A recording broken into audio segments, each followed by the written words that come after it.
Alright, hello 7th graders. Today we are going to be talking about mood in literature. You might be asking yourself, what is mood? How can I tell what kind of mood a book or story has? Why is mood so important anyhow? Well, in the course of this video, you are going to find out. First, what is mood? Mood is the feeling created in the reader, evoked through the language in the text. Simply put, mood describes how you feel when you're reading something. It's the atmosphere you can detect when you're reading. Often authors want to evoke some sort of emotion in you through their word choice. When you feel something, you get into it more. But how do we detect the mood? You do this already, probably without realizing it. Let's practice with some pictures. Look at the first one. What does this picture make you think of or feel? The dark colors and the way that the person is sitting gives this picture a lonely or a sad mood. The mood of the photo overflows to you as you look at it. When I look at that photo, I feel a little lonely and a little sad. The next picture has a kind of joyful mood. The sun is shining, people are running and playing happily. It is very carefree and fun. You feel that mood as you look at that picture. The next one down, right here, has a kind of tranquil mood. Everything is still and peaceful. The clear water gives the mirror image of the strong, stoic mountain, and it seems untouched by humans or any kind of catastrophe. It almost feels like you could step right through the screen and just go breathe the fresh air and think for a while.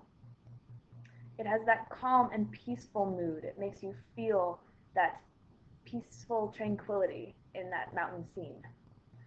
In contrast, the last picture has a sort of desolate mood.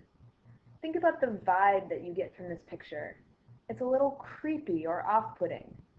There's the feeling of abandonment and loss, so it might be a little bit sad as well. So we can easily pick up the mood in pictures by recognizing the feelings that the colors or images give us. But how do we pick up on the moods of people around us? We read their facial expressions, their tone of voice, and their body language. Picture the person in this first picture here. He's yelling at you loudly, leaning forward and pointing his finger in your face, and his own features are contorted with eyebrows furrowed and teeth bared. He is happy. Just kidding. You'd clearly think his mood was angry. This would not be a hard one. What about the kid in the car right here? He's drawing backwards, his mouth is wide open in horror, his eyes are round and bugging out, and he's clearly screaming at the top of his lungs. All of these factors combine to tell us that his mood is terrified, and the horse doesn't seem to be too happy either. In the bottom picture here, we pick up that the girls are hopeful. The mood is hopeful because of their clasped hands and the anticipation in their faces. So you already do this sort of mood reading off the top of your heads. You can read people's faces, their body language, and their tone of voice, just like we did with the pictures where you picked up on the colors and the images that were in them. Reading literature to find out the mood is a lot like reading a person's face or tone of voice. You pick up on the clues an author gives you. Instead of the tone of voice or body language, authors use word choice, dialogue, setting, and plot points to convey the mood.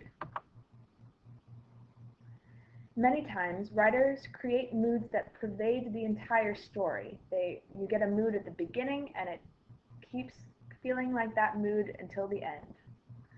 But the mood may change based on the circumstances in the plot or as the characters change and develop. Let's practice finding the mood in words. Listen to the following passages and see if you can identify the mood. In this first passage from The Hobbit, the dwarves who are leading Bilbo, the Hobbit, to Smaug's lair have been captured by 3 giants who are preparing to eat them. Gandalf the wizard shows up to save the day. So listen to this passage. It was just then that Gandalf came back, but no one saw him.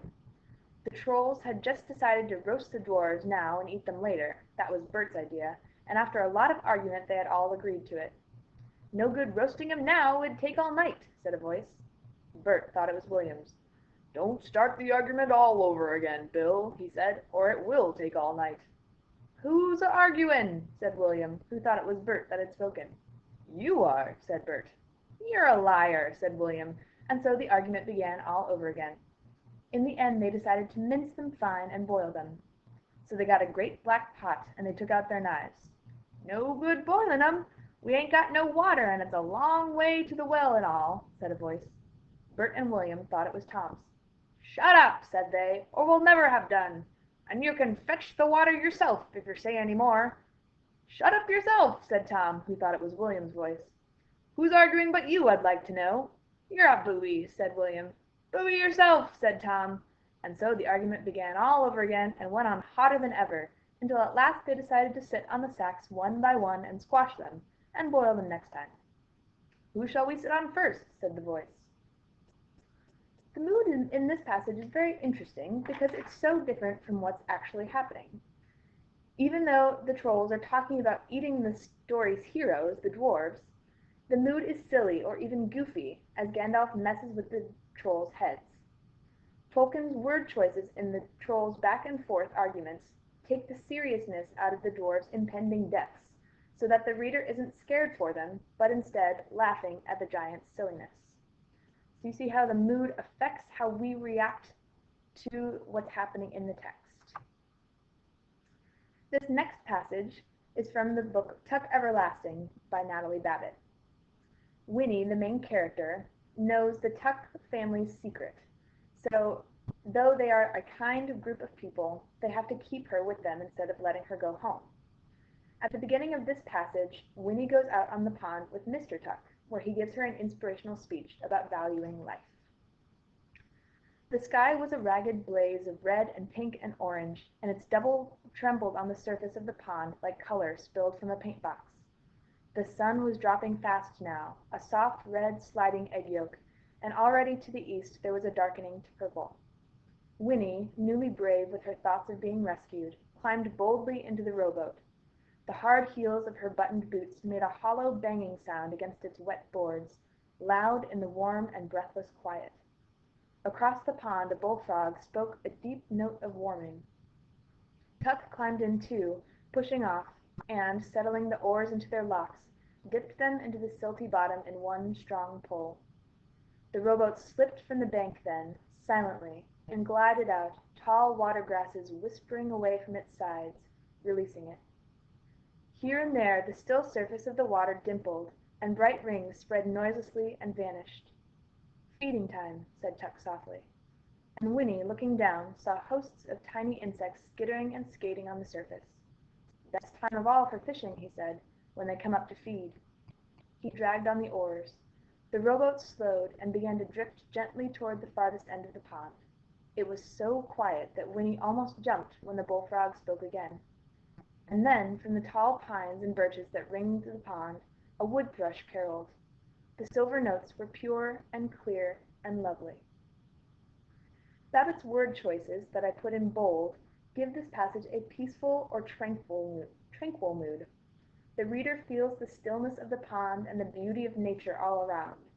It gives you a quiet or calm feeling. Here are some words you could use to describe mood.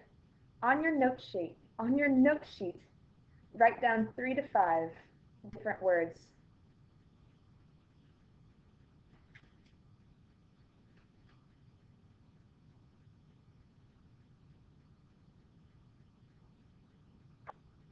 So why in the world is mood so important? Establishing a mood can help the author draw the reader in and communicate a part of the story or something about the characters. Think for a minute about when you're watching a movie, let's say a horror movie, and all of a sudden the music becomes suspenseful and the main character gasps and there's a slow camera pan to the door where the doorknob starts to rattle. Your mood is freaked out. Things like music and scenery in a movie help clue you into what's going to happen and, more importantly, help draw you into the film. The same is true of literature. In the passage from The Hobbit, the silly, funny mood helped us feel at ease and told us that Gandalf is a prankster. In the passage from Tuck Everlasting, the peaceful mood made us feel as though we were in that boat on the pond as well, listening to the wind whispering through the trees. Mood helps us as readers connect to a story and understand what's happening on a deeper level. I hope you've been taking notes on mood and have a better idea of what it is and why it's important. Please proceed to the quiz on the next page.